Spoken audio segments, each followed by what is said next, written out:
The most dangerous thing you can say in a room is nothing. People fear silence more than insults. An insult tells them where you stand.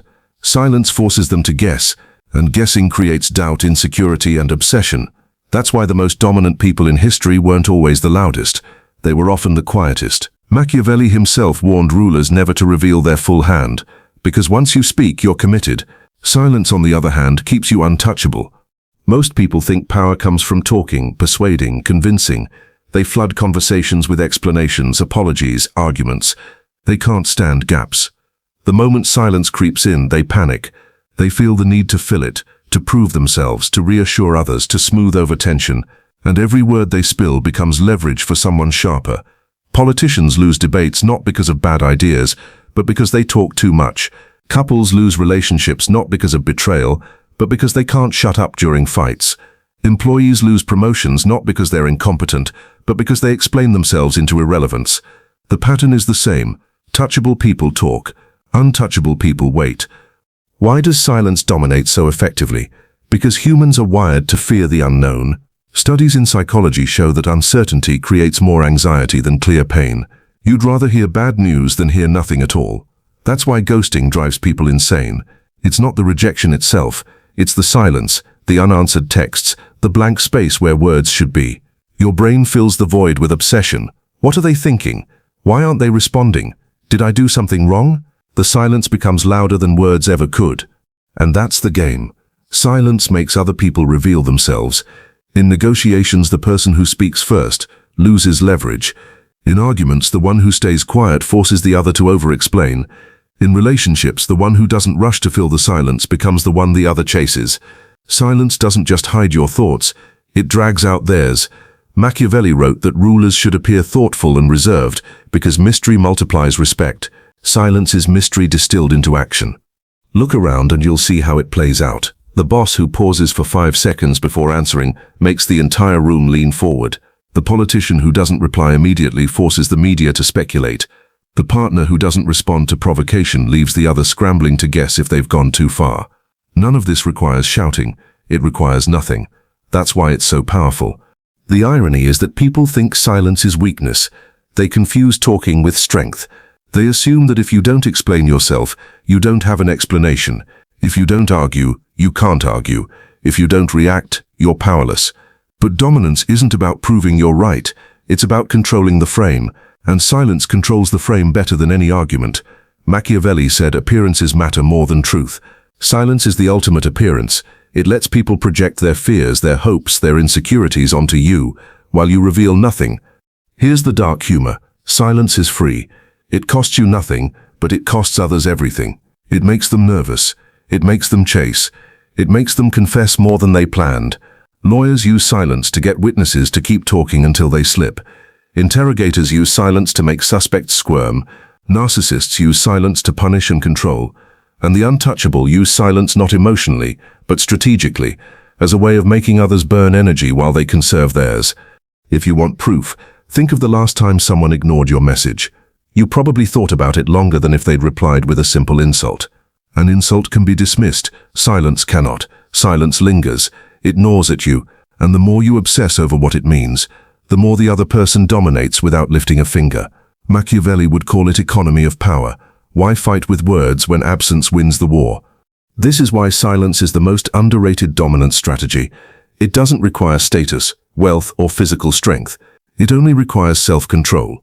The ability to resist the urge to fill the gap, to react instantly, to prove yourself.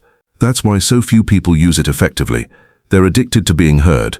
They'd rather lose with words than win with nothing, and so they remain predictable, touchable, and weak.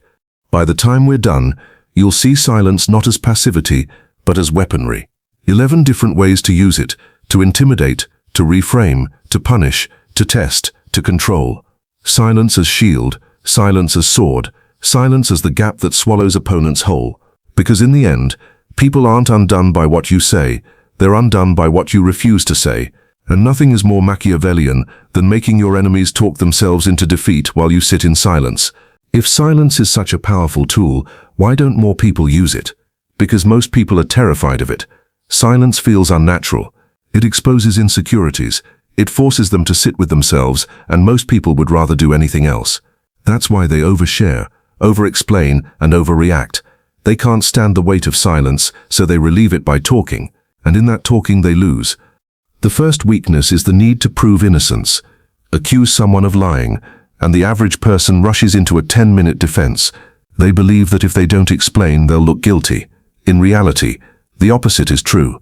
The louder you defend yourself, the more suspicious you look. Machiavelli noted that rulers should never over-justify their actions, because excessive explanation makes you seem guilty of something, even if you're not. But most people can't help themselves. Silence would protect them. Instead, they open their mouths and hand the enemy rope. The second weakness is the addiction to validation. People want to be liked, agreed with, praised. When silence greets them, a blank stare, an unread message, an unreturned call, they panic. They feel rejected. They chase harder. They fill the gap with flattery, confessions, apologies, anything to break the discomfort. Psychologists call this social anxiety response. Silence feels like exclusion, and exclusion feels like death. It's evolutionary. Our ancestors feared being ignored by the tribe because it meant being left to the wolves. Modern people feel the same panic when left unseen. That panic makes them easy to control. Whoever withholds response owns the frame. The third weakness is fear of ambiguity. Humans hate uncertainty. We crave clarity, even if it hurts. That's why people demand closure after a breakup, why employees beg for performance reviews, why enemies taunt you until you react. Silence leaves them in limbo, and limbo is torture. Most people would rather hear "I hate you" than hear nothing, because nothing leaves too much room for imagination, and the imagination always paints the worst-case scenario. Machiavelli understood this centuries ago. Fear thrives in uncertainty. Silence is uncertainty weaponized. The fourth weakness is ego hunger. People want to control the narrative. They want the last word. They want to prove they're right. Silence robs them of that. When someone argues and you don't respond, they spiral, they repeat themselves, they escalate, they look desperate, and all the while you say nothing and look stronger. Yet most people can't resist. They have to get the last word, even if it makes them look weak. They mistake volume for victory. Machiavelli would laugh. He knew victory doesn't belong to the loudest, it belongs to the one who outlasts. The fifth weakness is guilt. Silence makes people reveal themselves. Give someone enough quiet, and they'll confess things you never asked about. Parents use this trick with children. Say nothing, and the kid blurts out the very thing they were hiding. Police interrogators do the same. But in daily life, guilt makes ordinary people collapse under silence. They talk to fill the gap, not realizing they're exposing more than they protect. The untouchable use silence as a mirror. Most people look into it and crack. The sixth weakness is the obsession with speed. In a world addicted to instant replies, people equate silence with failure. If you don't answer instantly, they assume you're guilty, distracted, or uninterested. They rush to respond because they fear losing ground. But fast responses are predictable responses. Slow responses are powerful. The pause unsettles. Yet most people can't do it. They equate silence with passivity. They'd rather lose quickly than win slowly. That's why they remain touchable. Here's the dark humor. Silence is the easiest dominant strategy in the world, and almost no one uses it. Why? Because it requires discipline, and discipline is rare. Talking is reflex. Explaining is reflex. Arguing is reflex. Silence is control, and control is uncomfortable. Most people would rather feel the comfort of weakness than the discomfort of power. That's why silence feels cold. People will call you distant, arrogant, or intimidating when you use it. But those words are just translations of one fact. They couldn't control you. Machiavelli said men love at their convenience, but fear at yours. Silence flips that balance. It makes you inconvenient to control, inconvenient to predict, inconvenient to manipulate, and that inconvenience breeds respect. The irony is that people think silence is passive. They see it as doing nothing. In reality, silence is pressure. Every second you don't respond, someone else's anxiety grows. Every pause in conversation makes someone else doubt. Every unanswered message forces someone else to obsess. You're not doing nothing. You're making them do everything. That's not passivity. That's efficiency. So the reason most people are touchable is simple. They can't handle silence. They fear it. They misinterpret it. They run from it. Which is why those who master it look untouchable by comparison. They can walk through chaos without flinching, hold back words while others babble, sit in quiet while others sweat. That's dominance in its purest form, not proving you're stronger, but proving you don't need to prove anything at all. The first way silence dominates is intimidation. Nothing rattles a person faster than speaking into a void. If you've ever sent a risky text and stared at delivered without a reply, you know the feeling. Silence makes people spiral. They imagine rejection, betrayal, or hidden judgment. Their own mind becomes your weapon. Machiavelli argued that rulers should inspire fear when love is unreliable. Silence does this without raising a sword. You don't need to threaten anyone. Just don't react. People fear what they can't measure, and silence is immeasurable. The second way is unpredictability. Talking too much makes you predictable. People know your stance, your emotions, your limits. Silence keeps them guessing. A pause in conversation can mean agreement, disagreement, amusement, or contempt. Which one? They don't know. And that uncertainty makes them tread carefully. Poker players use this constantly. The silent one at the table is the one nobody dares to bluff against. Because when you don't reveal your hand, others start assuming it's stronger than it really is. Machiavelli taught rulers to conceal intentions. Silence is concealment in its purest form. The third way is reframing. In an argument, whoever speaks less usually looks stronger. If someone accuses you and you don't respond, the frame shifts. They look desperate. You look composed. Silence reframes the situation from you defending yourself to them scrambling for validation. The less you say, the more weight every word carries. That's why prosecutors fear a silent defendant more than a defensive one. Silence reframes guilt into mystery. Machiavelli understood perception better than anyone. It's not about what's true, it's about what looks true. Silence makes you look unbothered even when you're not. The fourth way is forcing revelation. Give someone silence long enough, and they'll reveal everything you need. Negotiators use this constantly. Ask a question, then say nothing. The other side fills the gap, often exposing more than they should. Couples argue the same way. One partner goes quiet, and the other starts confessing, apologizing, or over-explaining. The silence drags out their inner thoughts. You don't need interrogation skills, you just need patience. Machiavelli wrote that men betray themselves with words. Silence gives them the space to hang themselves with their own tongue. These four uses, intimidation, unpredictability, reframing, and forcing revelation, are devastating because they flip human instincts. People expect noise, and when they don't get it, they self-destruct. The silence doesn't just conceal your strategy, it pulls theirs out into the open. Think of it in real life. A boss asks why you disagreed with their decision. Most employees ramble. The untouchable pauses, then says one sentence or says nothing at all. The boss fills the silence with justification. Frame flipped. Or in dating, someone accuses you of not caring enough. The average person defends themselves passionately. The untouchable stays quiet. Within minutes, the accuser is backtracking, softening, even apologizing. They revealed themselves, not you. Psychologically, silence works because humans crave closure. Our brains hate open loops. It's why cliffhangers work in TV shows, why unanswered questions stick in your head, why ghosting drives people insane. Silence is a living cliffhanger.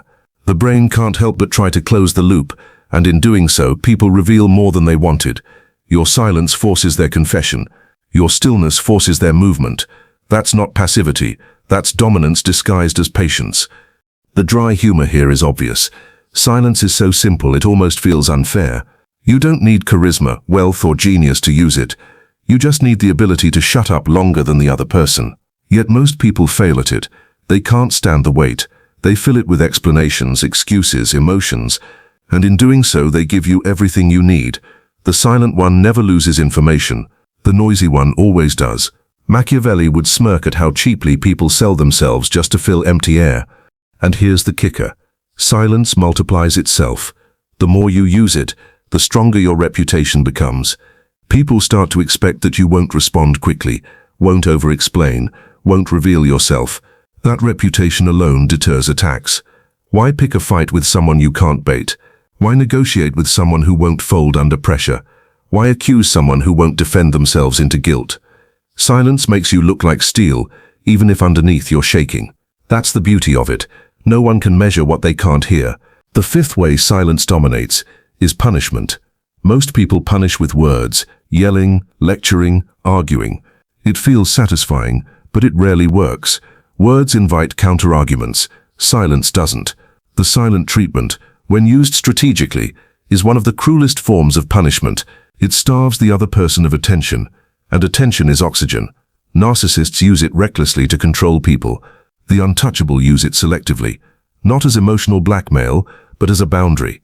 When someone crosses the line, silence communicates, "You're not worth a response." Machiavelli warned rulers to punish decisively.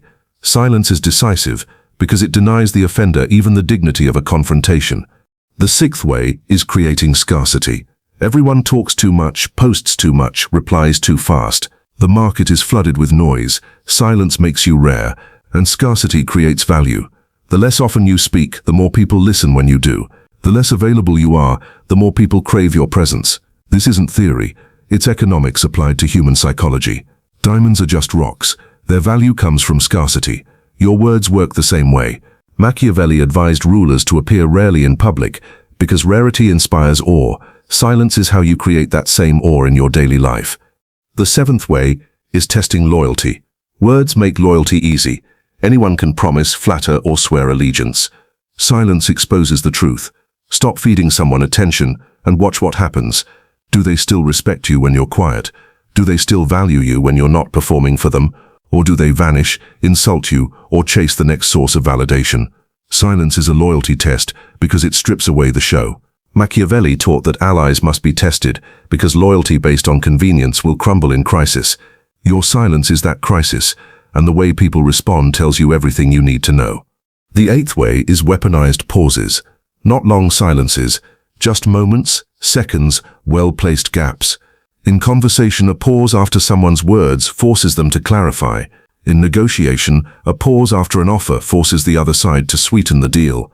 In arguments, a pause after an accusation forces the accuser to soften or backtrack. It's silence in small doses, but it works like pressure. Studies in communication show that pauses increase the perceived weight of your words. Politicians rehearse this. Lawyers practice it. Machiavelli would call it controlling tempo. By inserting silence where others expect speed, you dictate the rhythm of the interaction. What makes these four uses devastating is that they require almost no effort, but they consume the other person entirely. Punishment, silence eats at their ego. Scarcity, silence makes them crave you more. Loyalty testing, silence reveals their true character. Paused silence destabilizes their speech. You don't need clever arguments or emotional outbursts. You just need to sit still, while their brain does all the work. Picture it. A partner crosses a line, waiting for you to explode. Instead, you give silence. No yelling, no arguing, just cold absence. They panic because punishment without words feels worse than punishment with them. Or in a group setting, you don't flood the air with your opinions. You wait. When you finally speak, people lean in. Scarcity created demand. Or in business, someone promises loyalty. You don't reply. You watch what they do during your silence. Test passed or failed. And in everyday arguments, a well-timed pause after someone accuses you flips the weight back onto them. They scramble to soften their words. The silence won without a fight.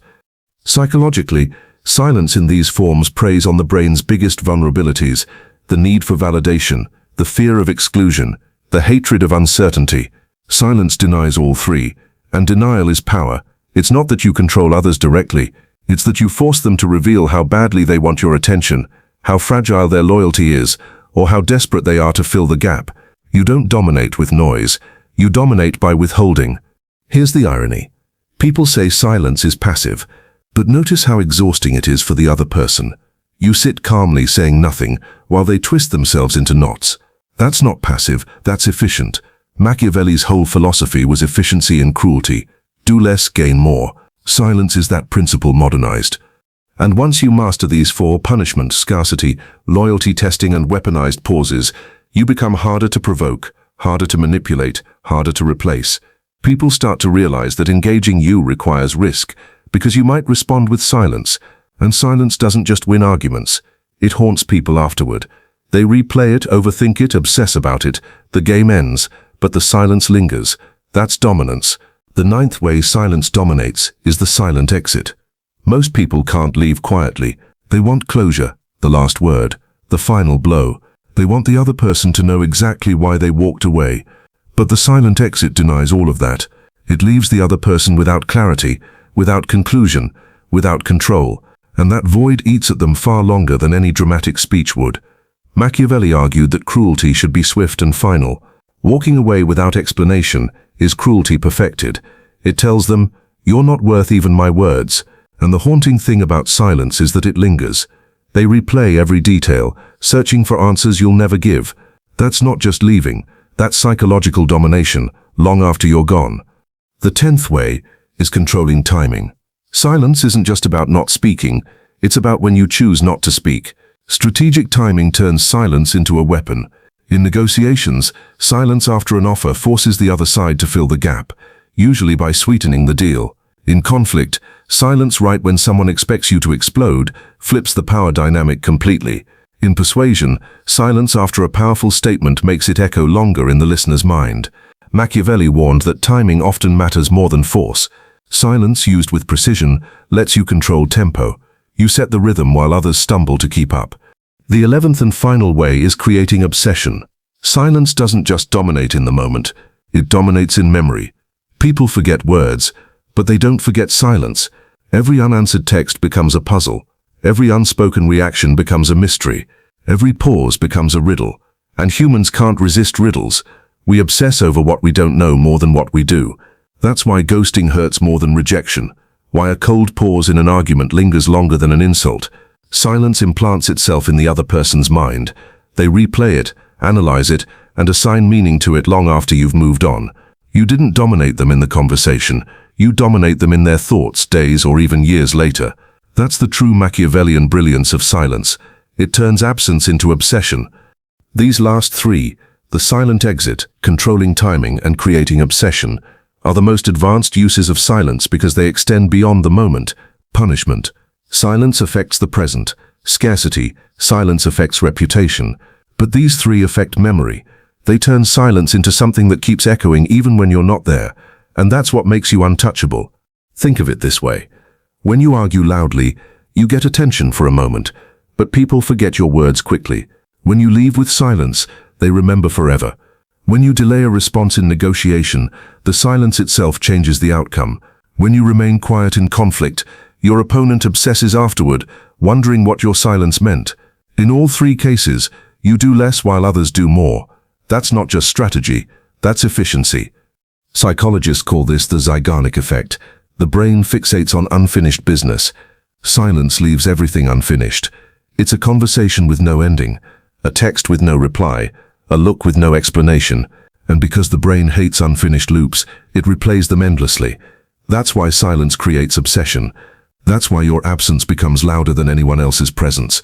Machiavelli would see this as the perfect manipulation, winning without lifting a finger, conquering without entering the battlefield.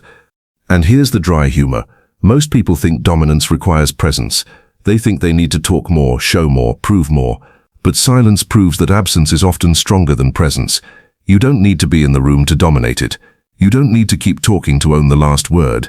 You just need to vanish at the right moment, pause at the right time, or say nothing at all. People will do the rest of the work for you, doubting, obsessing, spiraling. Once you master these final three uses of silence, you realize something chilling. Silence isn't just a defense, it's an attack. It's not passive, it's active. It breaks people more effectively than shouting ever could, and it keeps breaking them long after the moment has passed. That's why silence, more than any argument, makes you untouchable. Here's the final truth. Silence is the purest form of dominance because it removes the one thing most people can't live without: certainty. Words give clarity. Even insults, arguments, and confessions provide direction. But silence is a mirror. It reflects people back at themselves, and most people don't like what they see. That's why silence haunts them longer than any insult ever could. Machiavelli warned that fear lasts longer than love. Silence is fear without threat, power without noise. It doesn't just control the conversation, it controls the mind. The reason silence is so powerful is because it weaponizes the brain's own flaws. Psychology calls it the Zeigarnik effect. The mind can't let go of unfinished business. Silence leaves every interaction unfinished. The brain obsesses, replays, invents answers, fills gaps. The more you withhold, the more they imagine. And the more they imagine, the more control you hold. That's dominance, not forcing people to listen to you, but forcing them to listen to themselves. But here's the twist most people can't stomach. Being silent requires strength most people don't have. It requires the discipline to sit through discomfort, to resist proving yourself, to resist chasing validation. Most people collapse under silence. They can't stand being misunderstood, so they explain. They can't stand being doubted, so they defend. They can't stand being ignored, so they chase. That's why they remain touchable. The ones who master silence, on the other hand, look untouchable, not because they're louder, but because they're absent when everyone else is present. And that absence is terrifying. Think of ghosting. People scream about how cruel it is, how devastating it feels. Why? Because silence leaves you alone with your thoughts. No explanation, no closure, no script, just emptiness. That emptiness is the real punishment, and it works far beyond dating. In politics, a leader's refusal to comment makes the press speculate endlessly. In business, a company's silence after criticism makes consumers obsess. In personal power, your silence after an attack makes your rival crumble under their own noise. Silence wins not by proving, it wins by making others destroy themselves. Machiavelli would admire this, because it mirrors his philosophy exactly. He wrote that rulers should conserve their strength, using force rarely but decisively. Silence is that principle in modern form. It costs you nothing, but it drains others completely. They waste energy talking, defending, explaining, chasing, while you sit still. Efficiency is the essence of strategy, and silence is efficiency perfected. Here's the dry humor. People say silence is weakness. They mistake restraint for passivity. But watch what happens when silence enters a room. Watch how quickly people scramble to fill it. Watch how their voices speed up, how their excuses pour out, how their egos twitch. Weakness doesn't make others move. Silence does. That's not weakness. That's power disguised as nothingness. And here's the uncomfortable part. Silence doesn't make you popular. People will call you cold, distant, arrogant. They'll say you're detached, hard to read, intimidating. Good. Those are just translations of one truth. They can't control you. Machiavelli said it's safer to be feared than loved. Silence makes people uneasy, and unease is just fear in disguise. If they can't predict you, they can't touch you, and if they can't touch you, you've already won. So why don't more people use silence? Because they want to be liked. They want applause, they want reassurance, they want noise to prove they exist. But the Machiavellian truth is this: the more noise you make, the cheaper you look. The less you say, the more expensive your presence becomes. Silence creates scarcity. Scarcity creates value. Value creates dominance. And dominance is what makes you untouchable. By now you've seen 11 different ways silence can dominate: intimidation, unpredictability, reframing, forcing revelation, punishment, scarcity, loyalty testing, weaponized pauses, silent exits, timing, and obsession. You don't need all 11 to change the game.